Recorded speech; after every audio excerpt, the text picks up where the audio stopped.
హైదరాబాద్ எனக்கு இன்னொரு ఫ్యామిలీ மாதிரி இப்போ. హైదరాబాద్లో నాకు ఫ్యామిలీ ఉంది. ఓ సారీ బ్రో సారీ. హైదరాబాద్ నాకు ఇంకో ఫ్యామిలీ లాగా.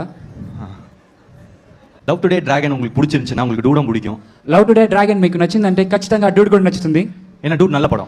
ఇది అలాంటి సినిమా అయితే అసలు కాదు. థియేటర్లో అదిరిపోయే సినిమా. ఫన్కి ఫన్, ఎంటర్టైన్మెంట్, కంటెంట్కి కంటెంట్.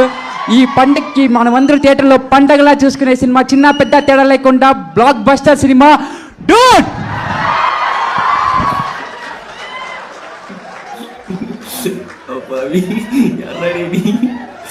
நல்ல படம். சின்ன 2 words. Tamil small, Telugu huge vocabulary. So Dude దీపావళికి వరకు சும்மா இருடா. காசே கம்முன. ஏய் அவளே உன்ன சொல்றேன்டா. மீமல காசே. ஏய் உன்ன சொல்றேன்டா. உன்ன சொல்றேன்டா. மீ